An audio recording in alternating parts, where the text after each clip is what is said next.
Nas profundezas das florestas geladas da América do Norte, um sussurro aterrorizante ecoa por entre as árvores.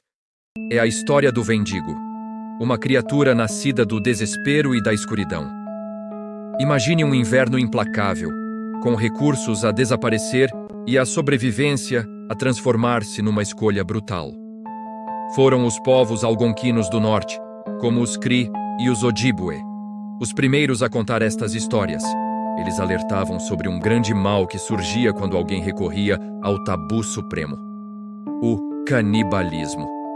Disse que este ato, nascido da fome extrema, corrompia a alma, transformando um ser humano num monstro. O Wendigo é descrito como uma figura esquelética e magra, muito mais alta que um homem, com olhos brilhantes e garras longas e afiadas. A sua pele está esticada sobre os ossos, e dele emana um cheiro horrível a decomposição e morte. Algumas das histórias originais até o descrevem com chifres ou galhadas, como uma criatura da floresta, tornando-o ainda mais imponente e assustador. Mas o que é verdadeiramente arrepiante é a sua fome insaciável por carne humana. Quanto mais come, maior fica e mais faminto se torna. É um ciclo interminável de glutonaria e desespero. Estas histórias eram muito mais do que contos assustadores para contar à volta da fogueira. Eram poderosas lições morais sobre a importância da comunidade, da partilha e da resistência à ganância. O Wendigo servia como um aviso claro contra o egoísmo e o caminho sombrio para o qual ele pode levar, especialmente em tempos de extrema dificuldade. Era a personificação dos perigos muito reais da fome no inverno e do custo psicológico que isso tinha nas comunidades isoladas. Um dos aspectos mais arrepiantes da lenda é o conceito de possessão pelo Wendigo. Não se tratava apenas de um monstro à espreita na floresta, mas do monstro que poderia despertar dentro de si.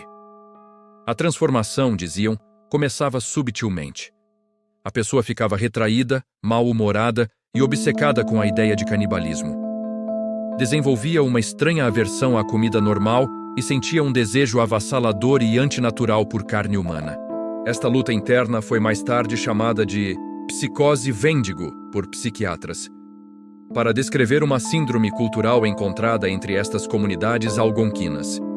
Os indivíduos que sofriam dela acreditavam genuinamente que estavam a transformar-se num Wendigo. Expressavam o desejo de comer carne humana e exibiam um comportamento violento e antissocial.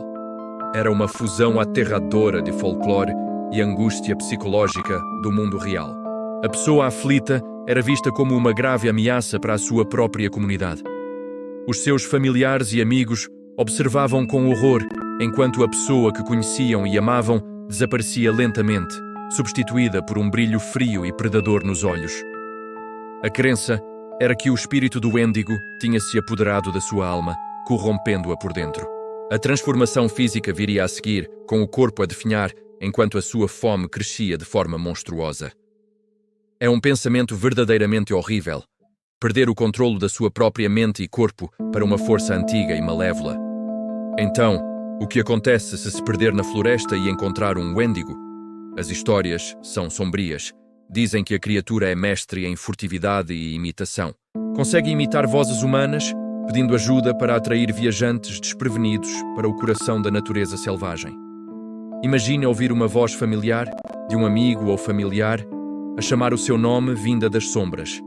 Segue o som, pensando que está a ser resgatado, apenas para cair numa armadilha mortal.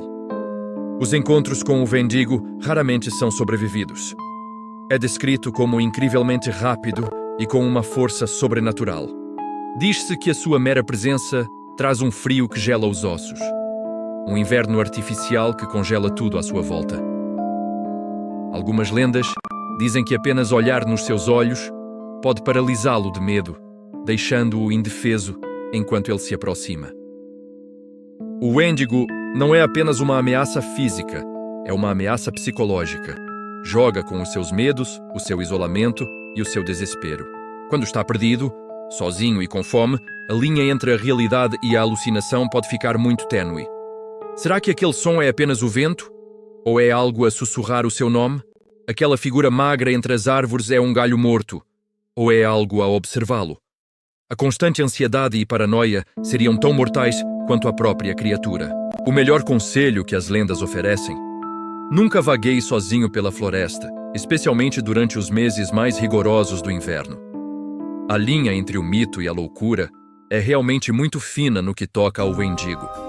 Embora a criatura em si pertença ao folclore, o seu impacto psicológico foi muito real. A psicose Wendigo, apesar de já não ser reconhecida como uma síndrome distinta no manual psiquiátrico moderno, demonstra quão profundamente uma crença cultural pode afetar a mente humana. É uma prova fascinante de como o trauma coletivo e o medo se podem manifestar como uma verdadeira doença mental. Isto realça o poder do efeito nocebo, o oposto do efeito placebo. Se acreditar firmemente que algo o vai prejudicar, o seu corpo e mente podem realmente começar a sentir esses efeitos. Para alguém que cresceu a ouvir contos do Wendigo, o medo de se tornar um durante um período de intensa dificuldade poderia tornar-se uma profecia autorrealizável. Tragicamente, estes casos eram muitas vezes tratados de forma sombria. Acreditando que a pessoa já não era humana e representava um perigo mortal para a tribo, as comunidades sentiam por vezes que não tinham outra escolha senão realizar uma execução cerimonial para parar o monstro, antes que pudesse ferir mais alguém. É um capítulo triste, que reflete as medidas desesperadas que as pessoas tomavam para se protegerem de uma ameaça que acreditavam ser muito real. Hoje, o Wendigo transcendeu as suas origens e tornou-se um elemento básico do horror moderno. Vemo-lo em livros, filmes e videojogos, muitas vezes retratado apenas como um monstro genérico da floresta. Mas é importante lembrar as suas raízes. O Wendigo não é apenas um monstro, é um símbolo poderoso da escuridão que pode residir dentro da humanidade. É uma história sobre a fome, a ganância e as aterrorizantes consequências de perdermos a nossa humanidade.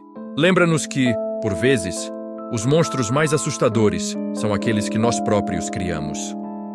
Muito obrigado por se juntar a mim nesta jornada a uma das lendas mais sombrias da América do Norte. Se gostou deste mergulho profundo na fronteira entre o mito e a psicologia, não se esqueça de clicar em gosto, subscrever e tocar o sino para não perder a nossa próxima exploração no desconhecido.